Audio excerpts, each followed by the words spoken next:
आपण जो induction programme arrange केला, ऑर्गनाईज केलेला आहे, त्या इंडक्शन प्रोग्राम मध्ये आजचे आपले जे गेस्ट आहे माननीय Shri professor Chetan Paralikar, assistant professor new arts commerce college Wardha, इथून आपल्यासोबत जोडले गेलेले आहे.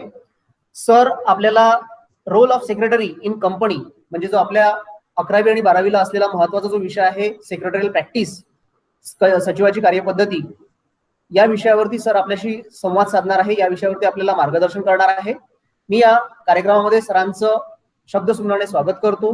तसेच आपल्यासोबत असलेले ज्युनियर महाविद्यालयाचे सुपरवायझर श्री प्रवीण ठाकरे सर, या कार्यक्रमाची संयोजिका प्रोफेसर किरण शेंद्रे मॅडम, तसेच गौतम मॅडम यांचं सुद्धा कार्यक्रमामध्ये स्वागत करतो आणि ठाकरे सरांना प्रास्ताविकासाठी आमंत्रित करतो.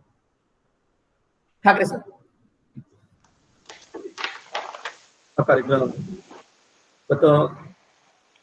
काल त्याचं उद्घाटन झालं आहे कार्यक्रमाचं. इंडक्शन प्रोग्राम जे 11वीचे नवीन विद्यार्थी आहेत त्यांना कॉमर्स विषयासंदर्भात मार्गदर्शन व्हावं या दृष्टिकोनातून या कार्यक्रमाचं आयोजन केलं होतं. या कार्यक्रमाच्या संयोजिका प्राध्यापिका किरण शेंद्रे मॅम, गौतम मॅम, प्राध्यापक निनाद खुळे सर यांनी या कार्यक्रमासाठी अथक असं परिश्रम घेतलं. विद्यार्थ्यांना सुद्धा या गोष्टींचा नक्कीच फायदा होईल, कारण जे सचिवाची कार्यपद्धती या संदर्भातला हा जो विषय आहे आज, यामुळे विद्यार्थ्यांना खरोखर ही बाब अवगत होणं गरजेचं आहे. कारण 11वीच्या विद्यार्थ्यांना कॉमर्स विषय काय आहे या संदर्भात काहीही माहीत नाही. त्यामुळे मी या सर्व जी टीम आहे माझीवाली, या टीमचं अभिनंदन करतो आणि माझ्या शब्दाला विराम देतो. धन्यवाद. धन्यवाद सर. सरांना आपण ऐकणारच आहोत, सर्वजण आतुर आहोत आपण सरांना ऐकण्यासाठी. पण त्या अगोदर मी सरांचा एक छोटासा संक्षिप्त परिचय देतो, जास्त वेळ घेणार नाही. सरांचं नाव चेतन परळीकर, आपण आत्ताच ऐकलं. सरांचं M.Com झालेलं आहे, MA इकॉनॉमिक्स सुद्धा आहे. Assistant professor new arts commerce college Wardha इथे सध्या सर कार्यरत आहेत. ऍडिशनल इन्फॉर्मेशन मध्ये सांगायचं झालं तर सर सेवाग्राम मध्ये जोडले गेलेले आहे, त्याचबरोबर आसमंत याचे सर मेंबर आहात.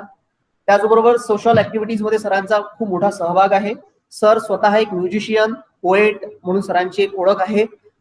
जास्त बोलण्या अगोदर मी ह्या सर्व गोष्टी आपण सरांकडून ऐकणार आहोत. या सर्व गोष्टी सरांच्या अभ्यासातून आपल्याला दिसतील, सरांच्या बोलण्यातून दिसतीलच. त्यामुळे मी पुढील कार्यक्रमासाठी सरांना आमंत्रित करतो आणि सरांचं स्वागत करतो. Sir please. Thank you very much sir. Professor Pravin sir, professor Khole sir, खूप खूप धन्यवाद. डायरेक्ट आपण लेसनला आपल्या सुरू करूया. Good morning dear students. मुझे ऐसा बताया गया है कि मुझे जो सुनने वाले स्टूडेंट हैं वो तीनों मीडियम से है, मराठी, हिंदी और इंग्लिश से. तो मैं कोशिश करूंगा कि ऐसी बात हो कि तीनों मीडियम के बच्चे उसे आसानी से समझ सके, उसे कैप्चर कर सकें. ऐसी मैं कोशिश करूंगा कि ये जो सब्जेक्ट है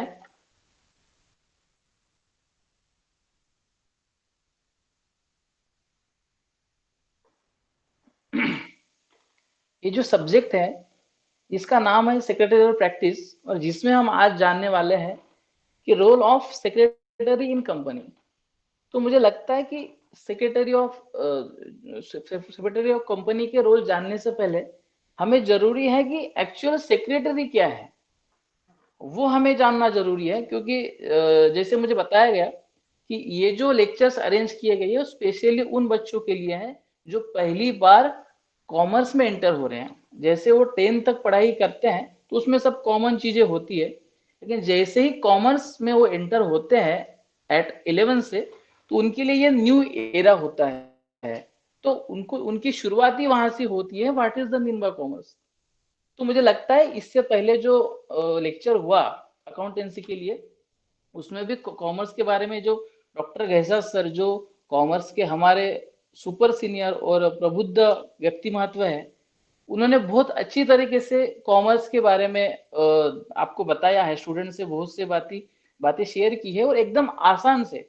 जैसे क्योंकि मैं भी सर का स्टूडेंट रहा हूँ, तो शुरू से सर ने जो आसान लैंग्वेज रखी है वही लैंग्वेज इन बच्चों के लिए भी सर ने दी है। फिर कहा कॉमर्स, आप कॉमर्स की डेफिनेशन अगर आप डिक्शनरी में ढूंढने जाओगे तो वहां पे आपको व्यापार वाणिज्य ऐसा ही मिलेगा, लेकिन जब हम एजुकेशन की व्यू से उसको देखते हैं तो वहां पे कहा जाता है इट्स अ, जो कॉमर्स है इट्स एजुकेशन ऑफ बिजनेस। हम बिजनेस के बारे में और बिजनेस के एक्टिविटी के बारे में हम यहाँ पे पढ़ेंगे।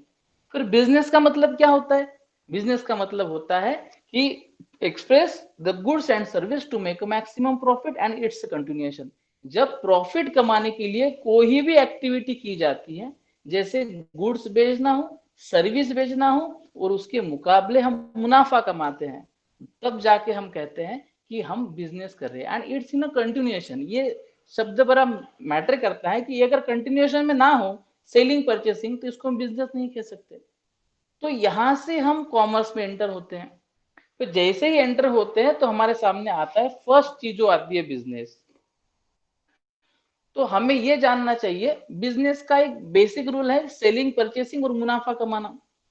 लेकिन बिजनेस अलग अलग लेवल पे होते हैं। एक एक इंसान भी है, वो भी एक बिजनेस कर रहा है, दो लोग मिलके भी बिजनेस कर रहे हैं, लोग कंपनी फॉर्म करके भी बिजनेस कर रहे हैं, और इसके अलावा कुछ ऐसे ऑर्गेनाइजेशंस हैं जो फाइनेंशियल ट्रांजैक्शन के साथ ही काम करते हैं, लेकिन उनका जो मोटिव होता है, जो काम करने का जो एम्बिशन होता है, वो थोड़ा सा हटके होता है, अलग होता है, लेकिन उनका रिलेशन भी कहीं ना कहीं बिजनेस के साथ होता है। तो इन सब चीजों को स्टडी कॉमर्स में की जाती है। तो ये सब बातें बहुत अच्छी तरीके से डॉक्टर गहसा सर ने बच्चों के साथ शेयर की। अब मैं इसी की लिंक पकड़ते हुए मैं अपनी सब्जेक्ट की ओर आप लोगों का ध्यान आकर्षित करना चाहूंगा, जो है role of secretary in company. तो हम शुरुआत करते हैं secretary. What is the secretary? क्या है सेक्रेटरी? कंसेप्ट क्या है उसकी? ये कोई संस्था है, ये कोई इंसान है, या कोई आर्टिफिशियल बॉडी है? क्या ये, इसके बारे में हम जानेंगे। तो देखिए, सबसे बड़ी बात तो ये कोई संस्था नहीं है, कोई आर्टिफिशियल बॉडी नहीं है। ये कंसेप्ट जाती है एक पर्सन की ओर। अब वो पर्सन कौन? तो देखिए, आपको बिजनेस के बारे में शायद कम पता होगा, लेकिन आपको आपके फैमिली के बारे में पता है। तो हम शुरुआत करते हैं जहां से आपको पता है, वहां से हम शुरुआत करेंगे और वहां तक चलेंगे जहां जो आपको अब पता करना है। तो देखिए, आपकी फैमिली है, आपकी फैमिली में मान लीजिए 4 या 5 लोग हैं, 4 या 5 लोग हैं, लेकिन उस फैमिली को चलाने के लिए जो फैमिली के फाइनेंशियल मैनेजमेंट होते हैं, जो फैमिली के एक्स्ट्रा अफेयर्स होते हैं, जैसे बैंक के काम होते हैं, जैसे इलेक्ट्रिक बनना, ऐसे बाकी की चीजें होती हैं, तो उसके लिए फैमिली का एक जिम्मेदार इंसान होता है।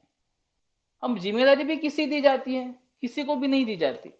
जिसके पास वो एबिलिटी है, जो उस चीजों को मैनेज कर सकता है, जो उस चीजों को समझ सकता है, जिसको बैंक क्या होती है पता है, जिसको पता है कि फिनेंशियल ट्रांजैक्शन कैसे किए जाते हैं, कैसे घर चलाया जाता है, तो यहाँ पे नीड होती है एक एक्सपीरियंस और एक अनुभवी व्यक्ति की, जो घर चलाने के लिए, जैसे आपको पता होगा आपके माताजी, आपके पिताजी, एक कोई हेड होता है जो घर चलाता है, एक कोई हेड होता है जो व्यवहार अपने हाथ में रखता है।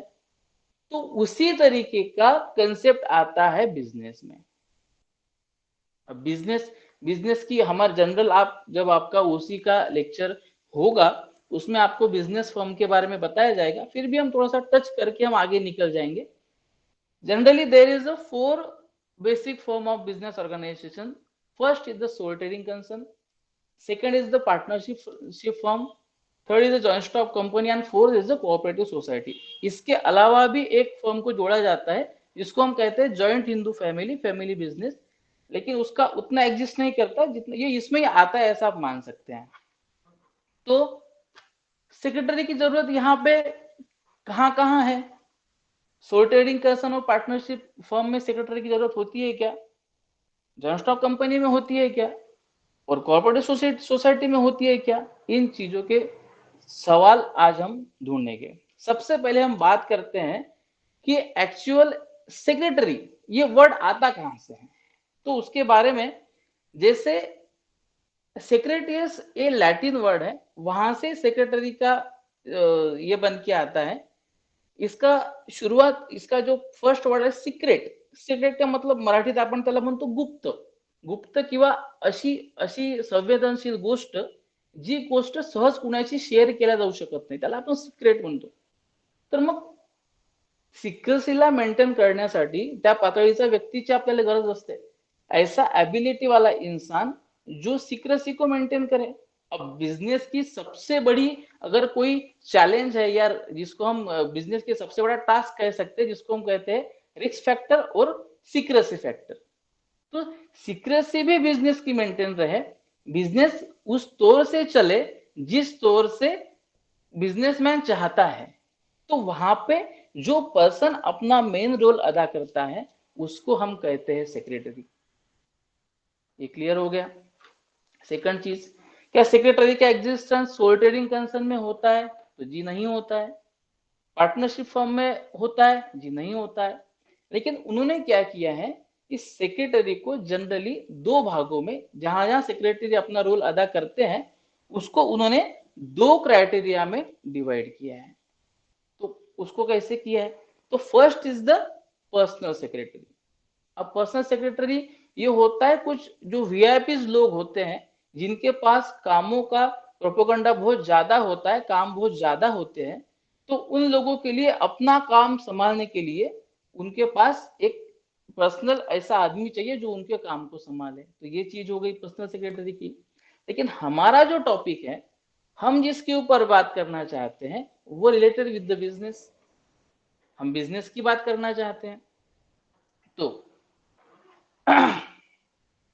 उन्होंने क्या किया है, इस सेक्रेटरी के कंसेप्ट को जब बिजनेस से जोड़ा तो उन्होंने कुछ इंस्टीट्यूशन सामने लाए और उस इंस्टीट्यूशन के तौर पे सेक्रेटरी के कामों को, उसके क्वालिफिकेशन को और उसके एलिजिबिलिटी को उन्होंने तय किया. तो हम इसी के सहारे हम अपने मेन टॉपिक पे जाएंगे, जो हमारा टॉपिक है role of secretary in company. तो फर्स्ट इज द सेक्रेटरी का रोल कंपनी के अलावा भी एक जहां होता है, एक जगह होता है, वो है first secretary of non profit organisations. ऐसे ऑर्गेनाइजेशंस जो no profit no loss basis पे काम करते हैं, लेकिन उनका कहीं ना कहीं रिलेशन मैनेजमेंट से, और उन्हें जरूरत होती है एक ऐसे इंसान की जो उसको समझे. तो वहां पे सेक्रेटरी की जरूरत होती है. Second is the secretary of cooperative society. ऐसे सोसाइटी जो चैरिटी करती है समाज में, समाज में एजुकेशन के लिए, गरीबों के लिए जो सोसाइटीज काम करती हैं, वहां पे एक अच्छा मैनेजमेंट चाहिए, ऐसा इंसान चाहिए जो उसको अच्छी तरीके से ढंग से संभाले. तो वहां पे भी सेक्रेटरी की नीड पैदा होती है.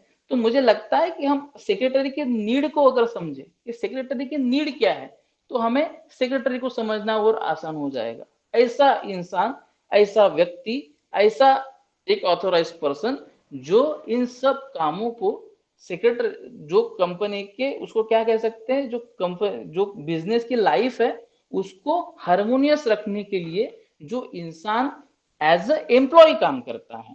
ये बात नोट करने जैसी है कि क्या सेक्रेटरी कंपनी का मेंबर होता है या कंपनी का एम्प्लॉय होता है. तो ये बात आप क्लियर कर लीजिए कि कंपनी के लिए जो सेक्रेटरी होता है वो कंपनी का एम्प्लॉय होता है, जो बोर्ड ऑफ डायरेक्टर के अंडर उनके सुपरविजन में वो काम करता है. ठीक, हम जब जॉइंट स्टॉक कंपनी में जाएंगे तो उसको हम डिटेल में समझेंगे और जॉइंट स्टॉक कंपनी को भी हम समझेंगे. Second is the secretary of government department. ये भी हम जानते हैं कि क्यों गवर्नमेंट डिपार्टमेंट में भी सेक्रेटरी होते हैं. जी हाँ, होते हैं. जैसे आपने देखा होगा कि अलग अलग मिनिस्ट्री होती है, ministry of commerce and affairs, commerce and industry, ministry of defence. तो वहां पे भी जो मिनिस्टर्स होते हैं उनको भी ऐसे एक इंसान की जरूरत होती है जो उनके लिए काम करे. तो वहां पे सेक्रेटरी की जरूरत होती है. इसके अलावा अदर कॉर्पोरेट बॉडी के लिए भी जो बिजनेस कर रही है उनके लिए उनको भी जरूरत होती है जो उनके काम को एज ए सेक्रेटरी संभाले. तो यहाँ पे नीड पैदा होती है सेक्रेटरी की. तो जहां जहां बिजनेस में हम देखते हैं, जॉइंट स्टॉक कंपनी हो गया, उसके बाद में एनपीए हो गया, मतलब नॉन प्रॉफिट ऑर्गेनाइजेशन हो गया, कोऑपरेटिव सोसाइटी हो गया, तो वहां पे सेक्रेटरी की जरूरत होती है। अब हम थोड़ा सा उसको भी छूते हैं कि यहाँ पे भी जो सेक्रेटरी, जैसे हम कंपनी के लिए बात करेंगे अलग से, तो यहाँ पे भी जो सेक्रेटरी अपॉइंट होते हैं, क्या उनके भी कुछ क्राइटेरिया होते हैं? जी हाँ, जरूर होते हैं। उनके लिए कुछ क्वालिफिकेशन होता है? जी हाँ, जरूर होता है। लेकिन मैटर करता है need, need of the business या need of the business structure. उस हिसाब से जैसे हम बात करते हैं कि अगर गवर्नमेंट मिनिस्ट्री के लिए अगर कोई सेक्रेटरी की बात हम अगर करना चाहते हैं, तो वहां पे जो आईएएस एग्जाम गवर्नमेंट लेती है उसको क्वालिफाई करना जरूरी होता है। इसके अलावा सोसाइटी के लिए कोई खास क्राइटेरिया उन्होंने नहीं दिया है कि उसका क्वालिफिकेशन, लेकिन कम से कम वो ग्रेजुएट हो, वो चीजों को संभाल सके। क्योंकि सेक्रेटरी एक ऐसा मल्टी टैलेंटेड इंसान होना चाहिए जिसको बिजनेस के बारे में, बिजनेस में चलने वाले हर अफेयर्स के बारे में, ground level to top level जिसकी लिंक बननी चाहिए। तो आप इससे अंदाजा लगा सकते हैं कि सेक्रेटरी की जिम्मेदारियां कैसे बढ़ जाती हैं। तो हम ऐसे ही हम इसके साथ भी देख सकते हैं, कोऑपरेटिव सोसाइटी में भी उसका एग्जिस्टेंस होता है, वहां पे भी सेक्रेटरी की जरूरत होती है। सेकंड चीज मैंने आपको अभी थोड़ी देर पहले बताई कि सेक्रेटरी एम्प्लॉय होता है। एम्प्लॉय होता है तो मतलब उसको उसके अगेंस्ट कुछ देने की बात आती है, तो क्या यहाँ पे उनको सैलरी दी जाती है? जी दी जाती है। इसके अलावा जिसको हम मतलब मराठीत आपण मानधन म्हणतो, हॉनोरियम जैसे हम, वो भी दिया जाता है। तो ये वो बॉडी तय करती है, माने कोई सोसाइटी है वो वहां पे सेक्रेटरी को वहां पे अपॉइंट कर रही है, तो वो उसके मुकाबले उनको क्या देना चाहती है? सैलरी देना चाहती है या उनको मानधन देना चाहती है। तो ये उस बॉडी के ऊपर मैटर करता है कि वो उस सेक्रेटरी को उस क्या देना चाहते हैं। ठीक, अब हम थोड़े से इसके हिस्ट्री में जाएंगे। क्या इसका रिलेशन हमारे इंडिया से भी है कि हमारे, जैसे हमने अभी लैटिन वर्ड के बारे में सुना, लैटिन से ये वर्ड आता है, तो क्या हमारे इंडिया में भी ये कंसेप्ट थी? ये भी बेसिक जानना जरूरी है। जी हाँ, हमारे यहाँ भी ये कंसेप्ट शुरू से थी।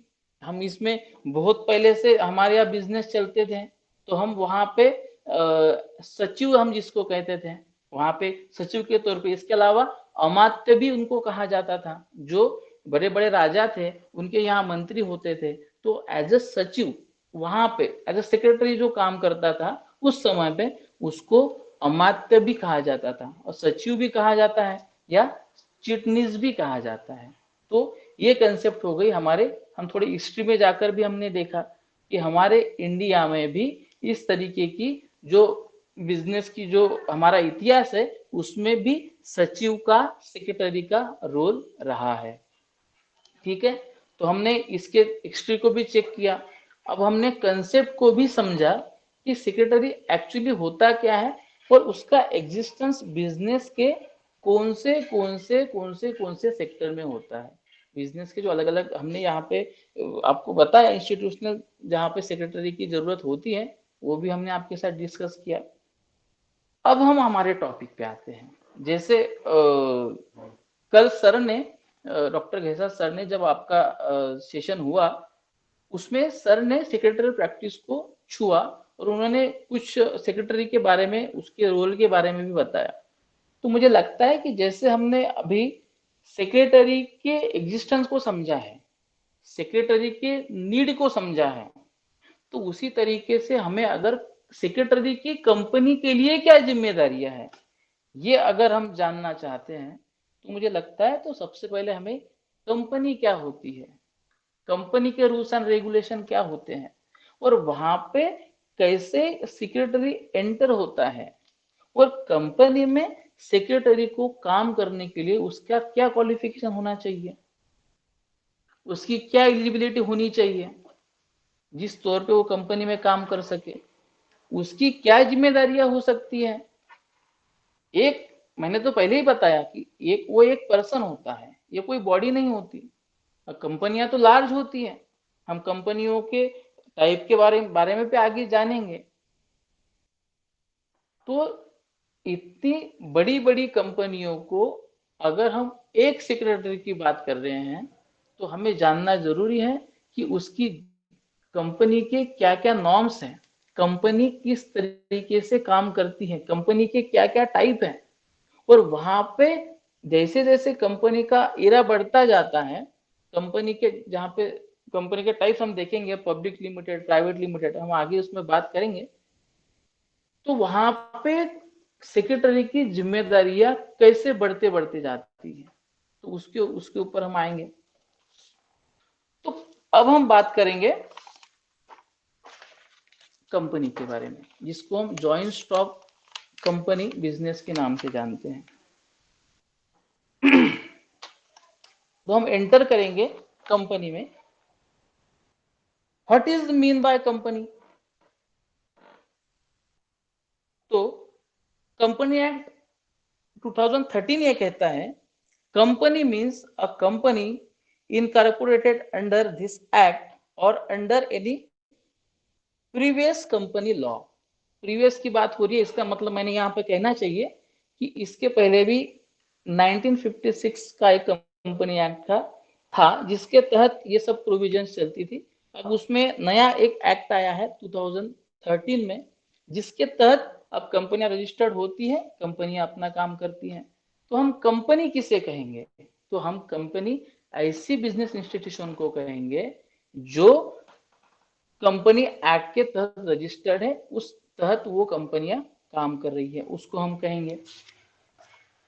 इसके आगे जाकर हम प्रोफेसर एच.एल. हनी की भी डेफिनेशन देखेंगे। वो क्या कहते हैं कंपनी के बारे में? वो ये कहते हैं, joint stock company is a voluntary association of individuals for a profit having its capital divided into transferable share और ownership of which the condition of the membership. ये ऐसी एक एसोसिएशन है जहां पे वॉलंटरी कोई भी एंटर कर सकता है। मतलब अगर मैं चाहूं कि मुझे किसी कंपनी में as a owner, as a shareholder enter होना है, तो मैं हो सकता हूँ। और इसके अलावा मैं अगर चाहूं तो मुझे वहां पे प्रॉफिट नहीं मिल रहा है तो मैं वहां से निकल जाऊं, तो उसके लिए भी जो इंस्टीट्यूशन मुझे अपना एग्जिस्टेंस देती है उसको हम कंपनी कहेंगे। तो हम उसके बारे में जाएंगे। तो हम कंपनी के फीचर्स में भी थोड़ा सा जाएंगे जिससे हमें कंपनी के बारे में और नॉलेज मिले। First is the voluntary association. मैंने आपको बताया कि वहां पे कोई भी एग्जिस्ट हो सकता है, कोई भी लीव हो सकता है, एज अ मेंबर कंपनी के साथ काम कर सकता है, मुनाफा भी कमा सकता है और उसके साथ उसको रिस्क भी बेयर करनी होती है। जो शेयर होल्डर होता है वो कंपनी का मेंबर ही होता है। तो जब हम कंपनी के साथ अपना इन्वेस्ट करके, शेयर में इन्वेस्ट करके हम कंपनी के साथ एंटर्ड होते हैं, तो हम कंपनी के मेंबर ही बनते हैं, एक सब ओनर ही बनते हैं। सेकंड क्या है? कंपनी किसे कहेंगे? जो इनकॉर्पोरेटेड है, मतलब रजिस्टर्ड है कंपनी एक्ट के तहत। Third is the company has separate legal entity, उसका लीगल एग्जिस्टेंस है। उसको हम एक बार कंपनी जब एक्ट के तहत, कंपनी एक्ट के तहत रजिस्टर्ड हो जाती है तो हम उस कंपनी को लीगल एग्जिस्टेंस मिल जाता है। मतलब वो कंपनी लीगली अपनी एक एक ये रखती है, एग्जिस्टेंस रखती है, अपना अस्तित्व रखती है। अगर बिजनेस के इसलिए कोई भी किसी भी तरीके की लीगल बाधाएं आती हैं तो कंपनी वहां पे लीगल सहारा लेकर अपने एग्जिस्टेंस को वहां पे रख सकती है। तो ये एक कंपनी का सबसे इंपॉर्टेंट हो गया। Fourth one is the artificial person. ये कोई जिसका चेहरा हो, जिसका कोई बॉडी हो, ऐसा पर्सन नहीं है। आर्टिफिशियल मतलब कृत्रिम बनाया हुआ एक पर्सन है, एक बिजनेस इंस्टीट्यूशन है, एक बिजनेस फर्म है जिसकी लीगल एग्जिस्टेंस है। देन अब जैसे कोई इंसान होता है, अगर मैं सोल ट्रेडर हूं, अगर मेरा बिजनेस है, मैं अगर बिजनेस करता हूं तो मेरे पास किसी लीगल प्रोविजन के लिए मेरे पास, मैं अपनी साइन कर सकता हूँ। लेकिन कंपनी जबकि एक आर्टिफिशियल पर्सन है, तो उसके पास अपना खुद के होने का, या जैसे मैं अपने होने का जो ये होता है, जो लीगल प्रूफ होता है, वो मेरी साइन होती है। तो कंपनी के पास लीगल प्रूफ क्या होता है? वो तो आर्टिफिशियल पर्सन है, कंपनी कोई इंसान तो है नहीं जो साइन करेगा। तो वहां पे कंपनी एक्ट प्रोविजन देती है कॉमन सील की, जो जो कंपनी की एज अ, उसको क्या कैसे उन्होंने बताया है यहाँ पे, artificial person without physical existence like natural person, there it has the device in the form of common seal, this common seal act as its signature. जो कंपनी के लिए सिग्नेचर करने का काम करता है, उसको हम कहते हैं कॉमन सील। ठीक। इसके अलावा भी जैसे कंपनी की जो मेंबर्स होते हैं, उनकी जो लाइबिलिटी होती है वो लिमिटेड होती है। इसके अलावा भी बहुत से फीचर्स है कंपनी के बारे में, जहाँ पे नंबर ऑफ मेंबर कितने हो। प्राइवेट सेक्टर के लिए है तो मिनिमम 2 होने चाहिए, मैक्सिमम 200 होने चाहिए। ठीक। पब्लिक के लिए हो तो मिनिमम 7 होने चाहिए, मैक्सिमम के लिए नो लिमिट। तो ऐसे क्राइटेरिया है जिस तौर पे हम कंपनी को जान सकते हैं कि कंपनी का एग्जिस्टेंस क्या है, हम कंपनी किसे कहेंगे। और 1950 एक्ट और 2013 एक्ट कंपनी किसे कहता है, कौन अपनी कंपनी उस एक्ट में रजिस्टर्ड होकर अपने अपने आप को कंपनी के तौर पे एग्जिस्टेंस दे सकता है। तो ये सब क्राइटेरिया इस कंपनी एक्ट के जो फॉर्मेट है उसमें उन्होंने दिया है। Just a minute.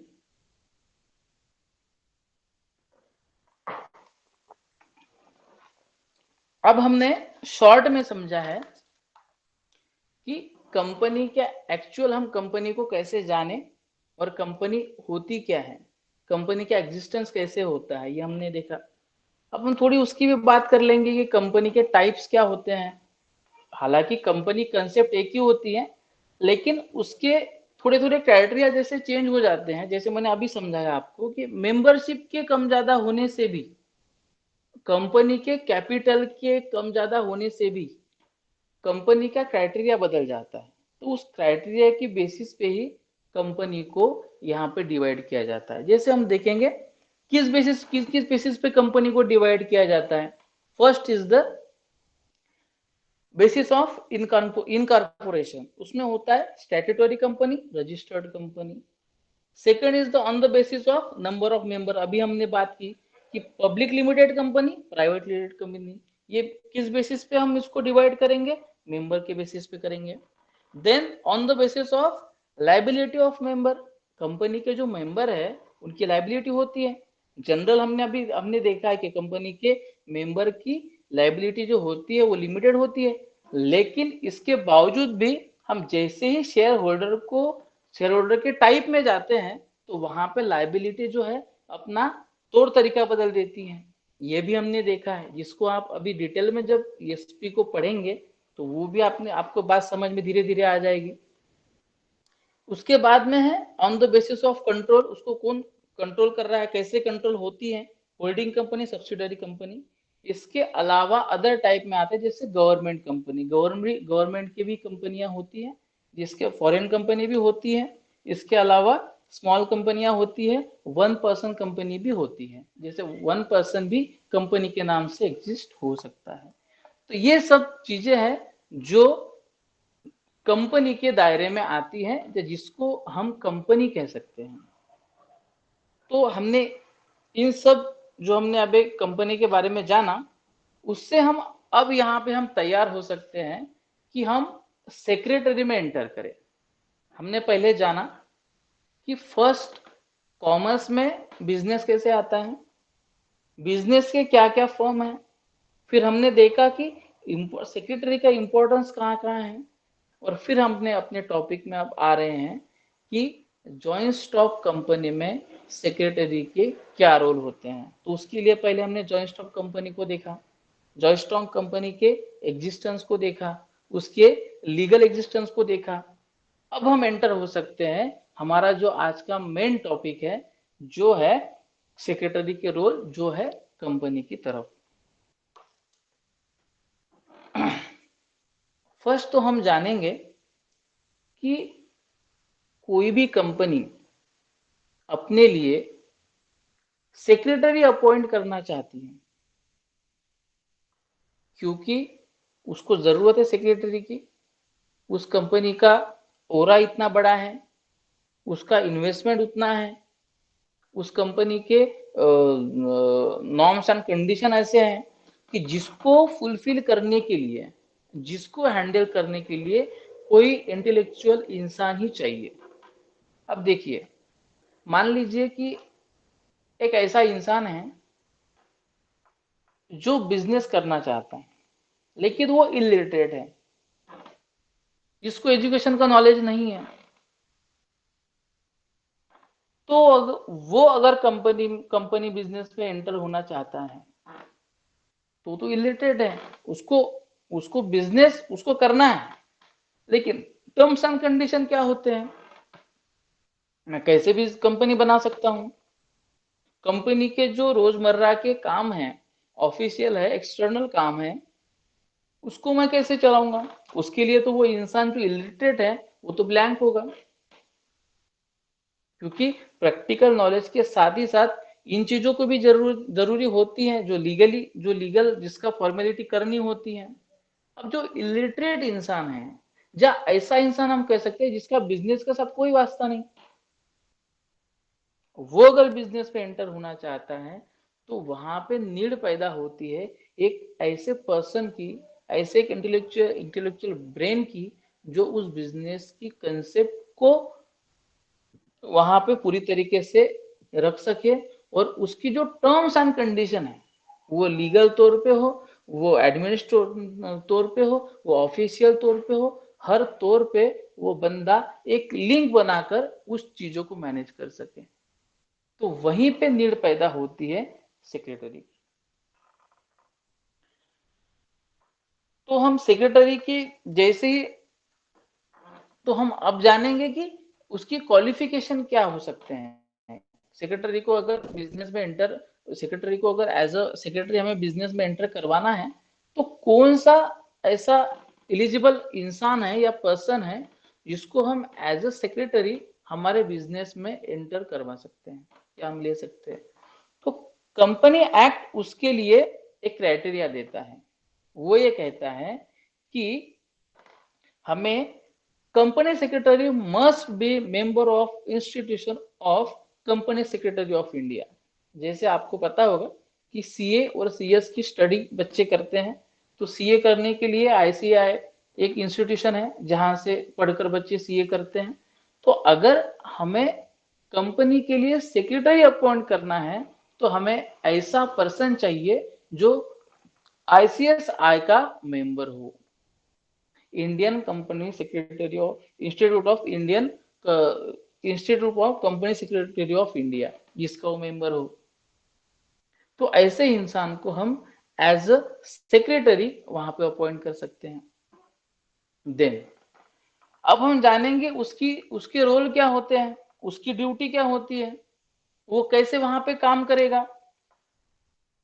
तो उन्होंने वहां पे उसके रोल को दो भागों में डिवाइड किया है, उसकी ड्यूटी को, उसके रोल को दो भागों में डिवाइड किया है। First is the statutory duties and second is the general duties. तो हम देखेंगे कि स्टैट्यूटरी ड्यूटीज में कौन सी बातें आती हैं और सेकेंडरी जो है जनरल ड्यूटीज में कौन सी बातें आती हैं। तो first is the statutory duty में हम बात करेंगे to organize and the present all meeting of company including the board meeting and other meetings। देखिए, अब जैसे ही कंपनी बन गई, उस कंपनी के बोर्ड ऑफ डायरेक्टर हैं, उस कंपनी के पार्टनर्स हैं, उस कंपनी के शेयर होल्डर्स हैं, उस कंपनी के डेटर्स हैं, उस कंपनी के क्रेडिटर्स हैं। ये सब चीजें आपको, जैसे आप ओसी पढ़ोगे, ओसी में हम रेवेन्यू ऑफ कंपनी पढ़ेंगे, तो आपको ये क्रेडिटर्स क्या है, डेटर्स क्या है, जो जिन पर्सन की मैं यहाँ पे बात कर रहा हूँ, मेंबर्स क्या है, कौन शेयर होल्डर है, कौन डिवेंचर होल्डर है, इसमें डिटेल में आप वहां पे इसको जानेंगे। तो मान लीजिए कि बिजनेस से रिलेटेड हर एक बंदा, वो चाहे एम्प्लॉय हो, बोर्ड ऑफ डायरेक्टर हो, वो चाहे क्रेडिटर्स हो, वो चाहे डेटर्स हो, इन सबको एक लिंक में बनाने के लिए सेक्रेटरी काम करता है। तो उसके लिए उसके पास क्या प्लान है, वो कैसे करेगा, डिसीजन मेकिंग प्रोसेस में वो कैसे जाएगा, कंपनी की रोजमर्रा के अफेयर्स में वो कैसे अपना योगदान देगा। तो फर्स्ट यहाँ पे बात आती है कि वो जो कंपनी का रूटीन परफॉर्मेंस है, जैसे हम अगर बिजनेस को जानेंगे कंपनी को, तो वो 3 तरीके हम उसको डिवाइड कर सकते हैं, ट्रेड, प्रोफेशन और इसको और प्रोडक्शन। तो ऐसा है, जो हम बिजनेस को हमने यहाँ पे डिवाइड किया, तो हम बात करेंगे प्रोडक्शन की। तो कुछ कंपनियां होती है जो गुड्स को प्रोड्यूस करती हैं, कुछ कंपनियां होती है जो सर्विस को प्रोड्यूस करते हैं। गुड्स मान लीजिए कि ये पेन है, कंपनी ने बनाया, ये बुक्स है, किसी कंपनी ने बनाया, किसी पब्लिकेशन हाउस ने बनाया। मान लीजिए कोई सर्विस है, जैसे आप पिज्जा ऑर्डर करते हैं तो आपको घर पे पिज्जा मिल जाती है, तो वो कंपनी आपको सर्विस दे रही है, तो एक सर्विस उनका प्रोडक्शन है। तो कंपनी में चाहे गुड्स का प्रोडक्शन हो, चाहे वो कंपनी सर्विस दे, उसके लिए जो रोजमर्रा के अफेयर्स होते हैं कंपनी में, उस सब में सेक्रेटरी का अपना इंपॉर्टेंस योगदान होता है, जिसके लिए सेक्रेटरी को उस चीज का इंटेलेक्चुअल नॉलेज होना जरूरी होता है। Second is the administrative duties, company के ऑफिशियल काम भी होते हैं, जहां पे आता है सुपरविजन करना, जो सेक्रेटरी के जो काम कर रहे हैं सेक्रेटरी के साथ, या उसके एम्प्लॉय है जो काम कर रहे हैं, तो क्या वो काम ठीक से कर रहे हैं या कहीं गलतियां कर रहे हैं, क्योंकि वो तो ऐसा बंदा है जो उसके पास सब चीजों का नॉलेज होता है, लीगल से लेके तो एडमिनिस्ट्रेशन तक। तो वो कैसे, जो लोग हैं, जो हमारे एम्प्लॉय है, वो कैसे चीजों को मैनेज कर रहे हैं, वो क्या कहीं गलती कर रहे हैं, या कोई कोई कहाँ पे फ्रॉड हो रहा है, या हमारे कंपनी के प्रोडक्शन में, हमारे कंपनी के मार्केटिंग में, हमारे प्रोडक्ट के एडवर्टीजमेंट में, या इसके अलावा भी जो बिजनेस के ऊपर इफेक्ट करने वाली चीजें हैं, इन सब का सुपरविजन सेक्रेटरी करता है। Second is the control. अब सुपरविजन तो कर लिया, जान लिया कि यहाँ पे ये ठीक चल रहा है, यहाँ पे गलत चल रहा है, तो जो गलत चल रहा है उसको ठीक कैसे किया जाए, और जो ठीक चल रहा है उसको और बेहतर कैसे किया जाए। तो यहाँ पे भी सेक्रेटरी अपना मेन रोल अदा करता है। इसके अलावा वो गाइड भी होता है। जैसे थोड़ी देर पहले मैंने आपको बताया कि मैं बिजनेस करना चाहता हूँ, लेकिन मेरा बिजनेस के साथ कोई वास्ता नहीं है, तो मुझे कौन बताएगा कि मेरा बिजनेस कौन से मार्केट में किस तरीके से एग्जिस्ट करेगा, उसके कंडीशंस क्या हो सकते हैं, उसके लीगल क्राइटेरियाज क्या हो सकते हैं, उसके लिए गाइड भी सेक्रेटरी ही करेगा। देन सबसे इंपॉर्टेंट, जो लोग कंपनी के साथ जुड़े होते हैं, वो बोर्ड ऑफ डायरेक्टर से लेके तो लास्ट एम्प्लॉय तक, या हम कह सकते हैं ये जो साइकिल है, it's a cycle of business which starting from the owner of the company, last person is the customer or consumer. There is a different thing, customer is a different thing and consumer is a different thing. तो ये जो cycle बनती है, commerce में आने वाले बच्चों को ये चीजें पता नहीं होती है कि अगर कॉमर्स के अलावा अगर बंदा है, वो अगर कंज्यूमर और कस्टमर को एक समझे तो ठीक है, मान सकते हैं, लेकिन जो कॉमर्स का बंदा है उसे पता होना चाहिए कि कंज्यूमर क्या होता है और कस्टमर क्या होता है, देयर इज अ डिफरेंस। तो उसके लिए हम अलग से बात कर सकते हैं, लेकिन आज हम बात करेंगे उस साइकिल के बारे में। अब उस साइकिल को सेक्रेटरी को चलाना है, तो उन सब लोगों से बातें भी करनी है, उन लोगों के साथ इंटरेक्शन भी करना है, बोर्ड ऑफ डायरेक्टर्स के साथ भी करना है। इट्स अ, वो तो दुवा होता है, मराठीत त्याला दुवा म्हणतात, दोन गोष्टीला जोडणारा असा व्यक्ती। बोर्ड ऑफ डायरेक्टर को एम्प्लॉय के साथ कौन जोड़ेगा, किसकी ओर से एम्प्लॉय वहां तक अपनी बात ले जा सकता है, तो सेक्रेटरी के वैसे ही सेक्रेटरी के मदद से ही बात उसकी बोर्ड ऑफ डायरेक्टर तक जा सकती है। तो बोर्ड ऑफ डायरेक्टर उसको कैसे मैनेज करेगा, तो यहाँ पे कंसेप्ट आती है करस्पॉन्डेंसी। वो करस्पॉन्डेंस करेगा कैसे, उसके पास बहुत सारे वे होते हैं। जैसे यहाँ पे बताया गया है कि वो मेल्स कर सकता है, वो फोन कॉल्स कर सकता है, वो लेटर भेज सकता है। इसके अलावा भी मीडियम ऑफ ट्रांजैक्शन है, बात करने के लिए या अपनी बात को पहुंचाने के लिए वो वहां पे इस्तेमाल कर सकता है। इसके अलावा जो बिजनेस के इनसाइडर लोग हो गए, जिसमें बोर्ड ऑफ डायरेक्टर आता है, उसमें एम्प्लॉय आता है, इसके आउटसाइडर भी लोग होते हैं, जैसे बैंक हो गई, बैंक बिजनेस को लोन देती है, बैंक का रिलेशन सीधा बिजनेस के साथ होता है। इसके अलावा स्टैट्यूटरी बॉडीज मतलब गवर्नमेंट ही बिजनेस को रजिस्ट्रेशन देती है, कंपनी ही बिजनेस को लीगल एग्जिस्टेंस देती है। तो कंपनी के गवर्नमेंट भी है जो कंपनी को कुछ दायरे देता है, कुछ रूल्स एंड रेगुलेशन देता है। तो यहाँ पे बात आती है फिर वो दायरे में कंपनी कैसे रहे, उस दायरे को कंपनी समझे कैसे, इसके लिए बात आती है फिर से करस्पॉन्डेंस होना उस व्यक्ति का गवर्नमेंट के साथ, उस मिनिस्ट्री के साथ, जिसके साथ वो जिसके लिए कंपनी काम करना चाहती है, जिस टॉपिक पे कंपनी काम करना चाहती है, जिसके लिए गवर्नमेंट का सपोर्ट कंपनी चाहती है। तो फिर से बात आ जाती है करस्पॉन्डेंस की। तो वहां भी सेक्रेटरी करस्पॉन्ड करेगा। तो कंपनी के साथ जो इनसाइडर और आउटसाइडर जो लोग हैं, जो इंस्टीट्यूशंस हैं, जो हम कह सकते हैं कि कंपनी के रोजमर्रा, चाहे वो एम्प्लॉय हो, चाहे वो कंपनी के मेंबर हो, डेटर्स हो, क्रेडिटर्स हो, कोई भी इंसान जो कंपनी के साथ कहीं ना कहीं जुड़ा है, तो उसको एक धागे में बांध के रखने का काम सेक्रेटरी का होता है। तो वो करस्पॉन्डेंस की मदद से उस काम को वो पूरा करता है। देन अभी सब काम को चलाना है मतलब वहां पे लोगों की राय ली जाएगी, बोर्ड ऑफ डायरेक्टर ऑर्डर्स करेंगे, उस ऑर्डर को लेना और नीचे तक पहुंचाना, उसको डिस्ट्रीब्यूट करना और उस तरीके से काम करवा के लेना, ये भी सिस्टम चलेगी। तो उसके लिए इंटरेक्शन की बात होती है, करस्पॉन्डेंस से हर बातें तय नहीं होती, तो इसके लिए मीटिंग की भी जरूरत होती है। तो कंपनी में भी अलग अलग मीटिंग के क्राइटेरिया कंपनी एक्ट ने दिए हैं, उसमें भी हम आगे जाएंगे। तो उस मीटिंग को कंडक्ट करना, उस मीटिंग का जो एजेंडा है, मतलब हम मीटिंग में किस चीजों को डिस्कस करना चाहते हैं, हम बिजनेस के कौन से सेक्टर के ऊपर बात करना चाहते हैं,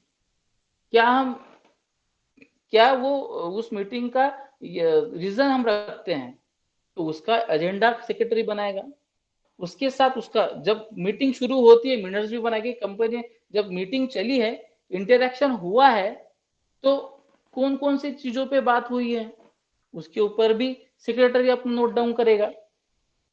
मीटिंग को अरेंज करना, उन सब लोग, हम मान ले कि बोर्ड ऑफ डायरेक्टर्स की मीटिंग है, तो उन सब लोगों को इन्फॉर्म करना कि by the letter, by the mails की मीटिंग अरेंज की गई है, आपको इस मीटिंग के लिए प्रेजेंट रहना है, क्रिएटर्स के लिए मीटिंग अरेंज की गई है, तो आपको वहां पे रहना है।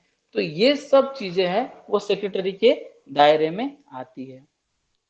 उसके बाद चीज आती है मेंटेन और रिकॉर्ड्स। अब कंपनी का कोई 1 या 2 दिन का तो सिलसिला नहीं होती है, कंपनी का लाइफ तो लॉन्ग लाइफ होती है। आज कंपनी फॉर्म होती है, अगर वो अच्छा बिजनेस करती है तो उस कंपनी की लाइफ 10 साल, 20 साल, 25 साल, 17 साल, 80 साल, कितने भी अनलिमिटेड उसकी लाइफ हो सकती है। तो कंपनी को अपने अपने प्रॉफिट का, अपने क्वालिटी का, अपने इंफॉर्मेशन का एक ट्रेंड मेंटेन करना जरूरी होता है। जिस ट्रेंड के बेसिस पे कंपनी आगे के डिसीजन मेकिंग प्रोसेस में जा सकती है। जैसे फॉर एग्जांपल लास्ट टाइम में हमने इतना इन्वेस्टमेंट किया था, उसमें हमने ऐसे ऐसे प्रोडक्ट बेचे थे, तो अब मार्केट का हाल क्या है? क्या मार्केट में लोगों के पास पैसा है? तो क्या हम ऐसे प्रोडक्ट को, लग्जरियस प्रोडक्ट को हम लॉन्च कर सकते हैं जिसको लोग जिसको हम अब खरीद सकें? जैसे कोई लग्जरियस, जैसे हमने देखा कि अभी लॉकडाउन का दौर है, लॉकडाउन के दौर में लोगों का रोजगार जो है वो बहुत से लोगों का रोजगार खत्म हो चुका है, लोगों के पास पैसा नहीं है। इस समय में अगर हम मार्केट की कंडीशन को जाने तो मार्केट, लगभग सब मार्केट अपने, कह सकते हैं कि बहुत नीचे तक आए हैं। क्यों आए हैं? कि लोगों के पास खरीदने के लिए एबिलिटी टू पे ही नहीं है, क्योंकि लोगों के पास पैसा ही नहीं है। तो ऐसे समय में वो कंपनी क्या डिसीजन ले कि हम कैसे प्रोडक्ट को लोगों तक लेके जाए ताकि लोग इस कंडीशन में भी उस प्रोडक्ट को आसानी से खरीद सके। तो ये जो ट्रेंड है कंपनी का, जो कंपनी के प्रॉफिट का, कंपनी के एडमिनिस्ट्रेशन का, कंपनी के काम करने के तरीके का, ये जो ट्रेंड है, वो ट्रेंड कैसे कंपनी आगे बढ़ाए, इसके लिए जरूरत होती है रिकॉर्ड की, कि हमने पहले क्या किया, इससे पहले हम क्या करते थे, और उस बेसिस पे हम तय करेंगे कि हम आगे क्या करना चाहिए हमने। तो ये सेक्रेटरी काम करेगा। देन द प्रोवाइडिंग इंफॉर्मेशन, फिर से बात वही आ जाती है कि जब वो ऐसा बंदा है जो पूरी इंटेलेक्चुअल एबिलिटी रखता है, बिजनेस के सिलसिले में नॉलेज रखता है, बिजनेस के सिलसिले में, तो वो एक ऐसा पर्सन बन जाता है जो हर बिजनेस के हर कंटेंट को गाइड करे। चाहे बोर्ड ऑफ डायरेक्टर हो, उनको नॉलेज देना कि हमारे बिजनेस में ऐसा ऐसा चीजें हो रही है, हम इसको कैसे कर सकते हैं। बिजनेस के एम्प्लॉय से इंटरेक्शन करना कि हमें आगे की स्ट्रेटेजी क्या हो सकती है बिजनेस की, हम इसमें कैसे, हम नया कुछ लाने वाले हैं, कैसे हम इसमें कुछ अमेंड करने वाले हैं। तो ये भी सेक्रेटरी का काम होता है।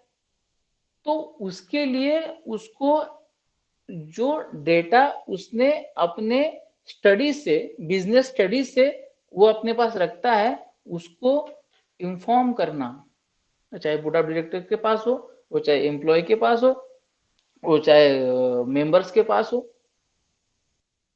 तो वो वहां पे मेन रोल अदा करता है इंफॉर्मेशन ट्रांसफर का।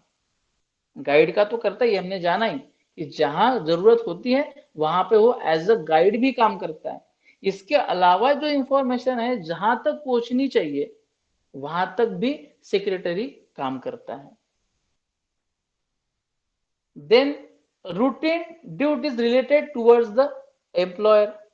अब वो एक एम्प्लॉय है, जिस कंपनी ने उसको एज अ एम्प्लॉय वहां पे रखा है, उसके लिए उसको सैलरी मिल रही है, तो उसके तरफ उसकी ड्यूटी बनती है।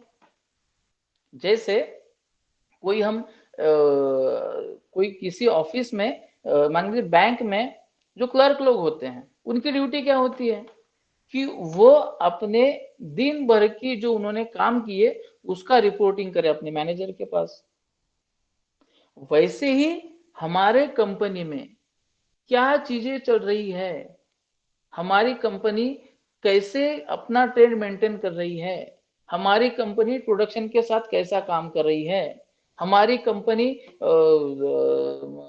सैलरी सॉरी एम्प्लॉय के साथ कैसे काम कर रही है, हमारे कौन से एम्प्लॉय हमें आगे बढ़ाने चाहिए, नहीं बढ़ाने चाहिए। तो ये चीजें बोर्ड ऑफ डायरेक्टर को कौन इन्फॉर्म करेगा? सेक्रेटरी करेगा, क्योंकि उसके पास पूरा एनालिसिस होता है। वो उसी एनालिसिस को बोर्ड ऑफ डायरेक्टर के पास रखेगा कि सर ऐसी ऐसी बातें हैं, हम इसमें आगे क्या कर सकते हैं। तो यहाँ पे भी सेक्रेटरी मेन रोल अदा करेगा। बोर्ड ऑफ डायरेक्टर एम्प्लॉय के पास नहीं जाएगा पूछने के लिए, वो सेक्रेटरी से ही पूछेगा, क्योंकि उसकी वो ड्यूटी है, वो इन्फॉर्म करे बिजनेस में जो चीजें हो रही है, जो बिजनेस में घड़ामुड़ी, मराठी में जिसको घड़ामुड़ी कहते हैं, जो हो रहा है उसको रिपोर्टिंग करना किसके पास? बोर्ड ऑफ डायरेक्टर के पास। ये जिम्मेदारी सेक्रेटरी की होती है। Second is the organisation and curricular works. इसके अलावा फिक्स अपॉइंटमेंट, जहाँ पे ऑर्गेनाइजेशंस की बात आती है, बिजनेस को चलाने की बात आती है, तो वहां पे एम्प्लॉय काम कर रहा है, वहां पे प्रोडक्शन हो रहा है, वहां पे एक एडमिनिस्ट्रेशन काम कर रहा है, तो उसको एक लिंक में बनाकर उसका जो डेटा है, हमने अभी देखा कि वो बोर्ड ऑफ डायरेक्टर को जैसे उसको पहुंचाना है, उसी तरीके से उसका जो नीचे लोग काम करते हैं, एम्प्लॉय है, क्लरिकल स्टाफ है, जो ऑर्डर्स उसको ऊपर से आ रहे हैं, जो ऑर्डर्स बोर्ड ऑफ डायरेक्टर से आ रहे हैं कि कंपनी के आगे के लाइफ के लिए क्या चेंजेस करने हैं, कंपनी के आगे के हमारा क्या प्लान है, क्या एक्शन प्लान है कंपनी का, तो उसको एज ए इंफॉर्मेशन उन लोगों में डिस्ट्रीब्यूट कौन करेगा, तो वो सेक्रेटरी करेगा।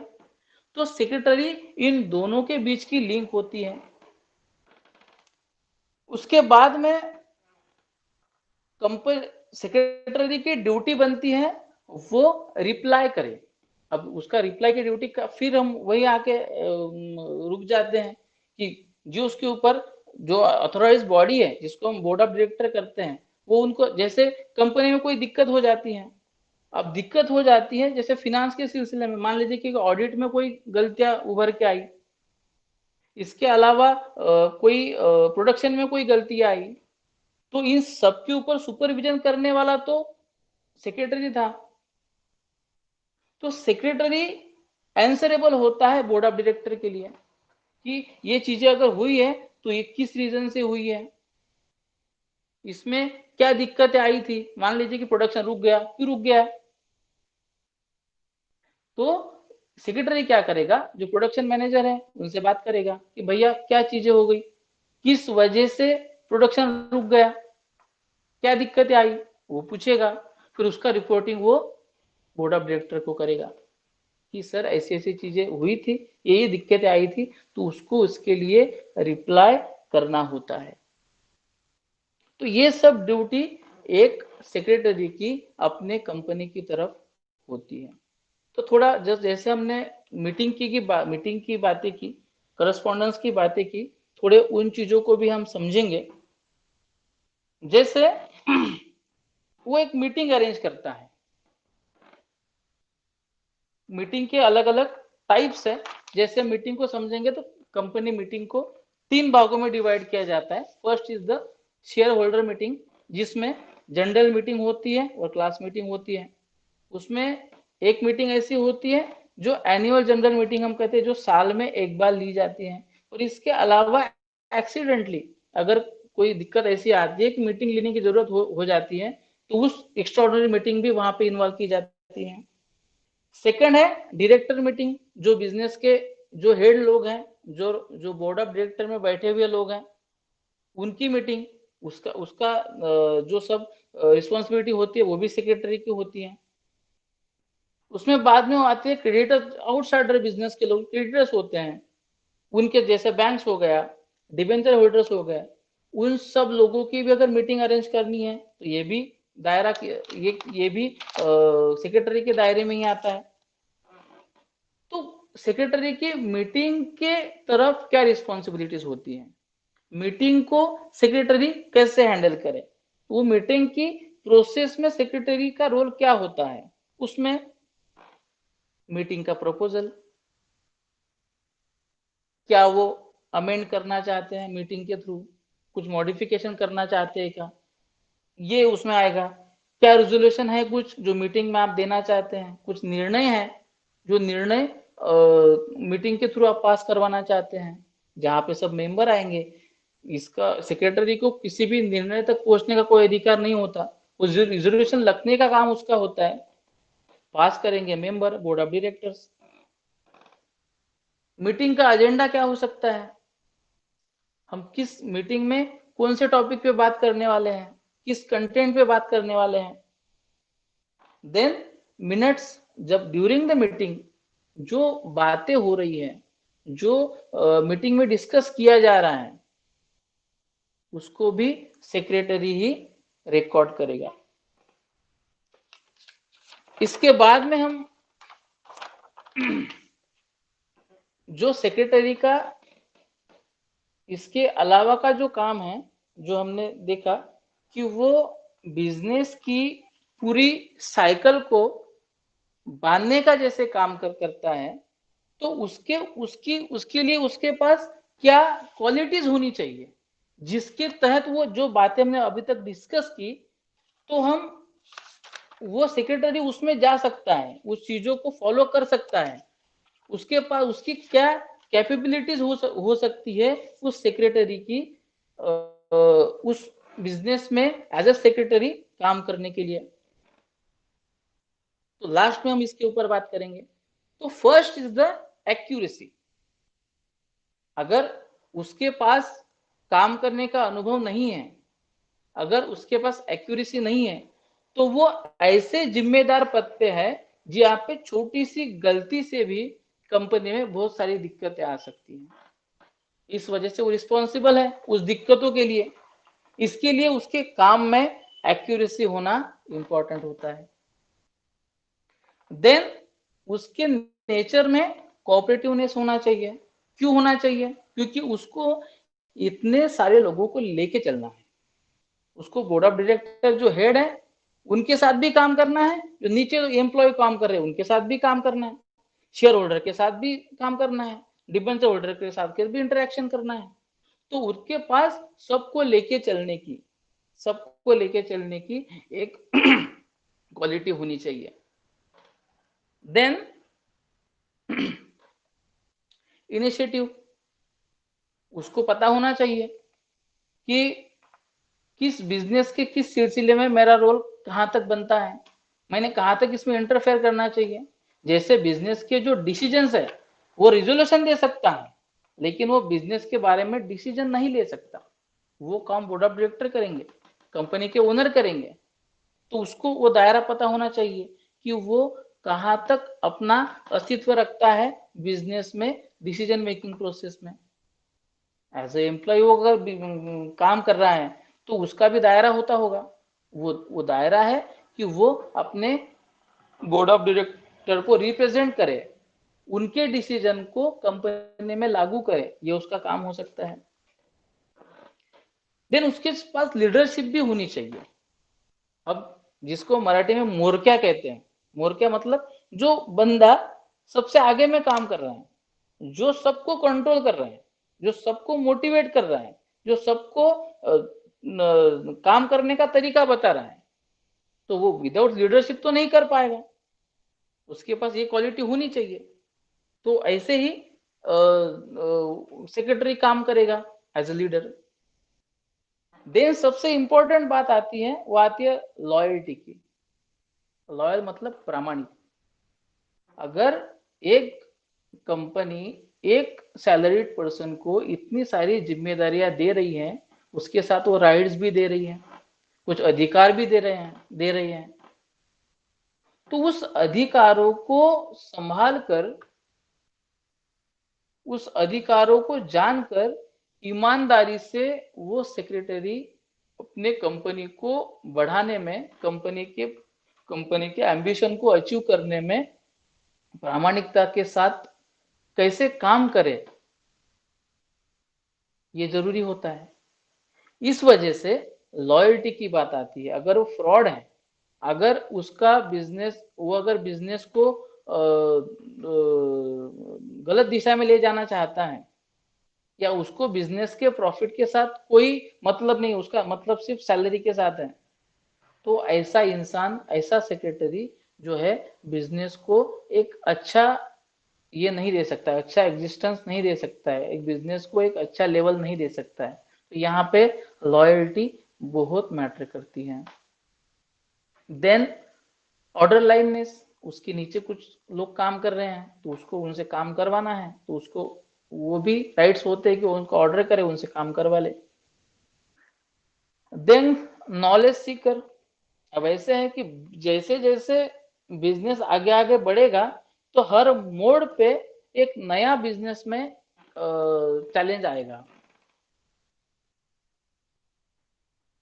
एक नई बिजनेस के लिए एक वहां पे अड़चन पैदा होगी। तो इसने जो सीखा हुआ है, इसकी जो क्वालिफिकेशन है, शायद वो आने वाला जो बिजनेस के लिए आने वाला जो नया टास्क है वो शायद उससे अलग हो, शायद वो नया हो। जैसे लॉकडाउन में पूरी कंपनियां ऐसे जगह आकर रुक गई कि वहां पे उनको बाहर निकलने के लिए बहुत ज्यादा स्ट्रगल करना पड़ रहा है। तो शायद उन्होंने कभी ऐसा सोचा भी नहीं होगा कि ऐसी भी बात आएगी कि हमारी कंपनियां खत्म होने के कागार पर आ जाएगी। तो ऐसे कंडीशन में आकर वो जो सेक्रेटरी है, जो वहां पे एक अथॉराइज पर्सन काम कर रहा है, तो उसको अपने नॉलेज में इन सब चीजों को लेने की उसकी मानसिकता होनी चाहिए। इसलिए उन्होंने इसको यहाँ पे जोड़ा है कि नॉलेज सीकर वो अलग अलग नॉलेज को, जो नए नए नॉलेज है बिजनेस के बारे में, उसको लेने के लिए उसकी उसकी इंटरेस्ट उसमें हो, उसको उसमें वो उसको वो कैप्चर करके, उसको वो एक्सेप्ट करके, उसको वो समझ के अपने बिजनेस में लागू करें। तो ये क्वालिटी उसमें होनी चाहिए, पंक्चुअलिटी होनी चाहिए, साउंड जजमेंट होना चाहिए। ये सब चीजें आते हैं एक सेक्रेटरी के क्वालिटीज में। तो मित्रों, आज का जो सेशन था हमारा, जिसमें हम सेक्रेटरी के रोल्स के बारे में हमने जाना है, तो अपनी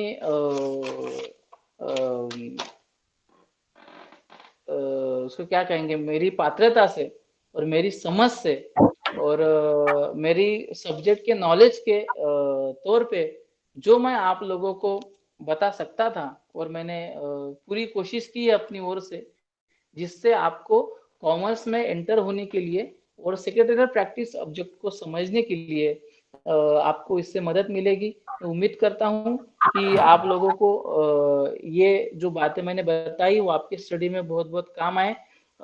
मुझे यहाँ पे जीएस कॉमर्स कॉलेज की अथॉरिटी की ओर से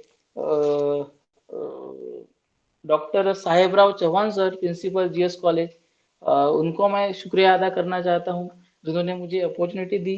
आपके थ्रू मैं बच्चों के साथ जुड़ पाऊंगा और उनको कुछ अच्छी बातें सब्जेक्ट के बारे में बता पाऊंगा। सेकंड इज द प्रोफेसर मार्गी गौतम मैडम, जो कोऑर्डिनेटर रही हैं। प्रोफेसर निनांत खुड़े सर, उनको भी मैं थैंक्स कहना चाहूँगा। उसके बाद किरण शिंदे मैडम, वो भी कोऑर्डिनेटर हैं, जिन्होंने मुझे इस काबिल समझा कि मैं बच्चों के लिए कुछ दे पाऊँ। Second is the Pravin Thackeray sir और all of the staff and members of GS college, सबको मैं अपनी ओर से आपने जो ये लेक्चर सीरीज जो अरेंज की है बच्चों के लिए, ये तारीफ काबिल है, उसके लिए मैं आपको बधाई दूंगा। और उसमें मुझे आपने इन्वॉल्व किया, उसके लिए आपको दिल से थँक यू भी कहूंगा। Thank you very much. धन्यवाद सर, तुमचं गायडन्स फार महत्त्वपूर्ण होतं आणि खूप छान तुम्ही त्या सगळ्या गोष्टीला एक्सप्लोर केलं, एक्सप्लेन केलं, त्याबद्दल आपापले खूप खूप आभारी आहोत आम्ही। मी वोट ऑफ थँक्ससाठी शिंदे मॅडमला आमंत्रित करतो। किरण शिंदे मॅडम। हमने हमारे महाविद्यालय में ये 4 दिवसीय इंडक्शन प्रोग्राम जो ऑर्गेनाइज किया है, उसका सेकेंड लेक्चर आपने डिलीवर किया सर। आप चेतन परळीकर सर, और हमारे बच्चों के लिए ये काफी हेल्पफुल रहेगा सब्जेक्ट समझने के लिए। और आज इस प्रोग्राम को सक्सेस करने के लिए जिन जिन लोगों ने सहकार्य किया, उन सबका मैं धन्यवाद व्यक्त करती हूँ। Thank you so much. Thank you very much. Thank you very much.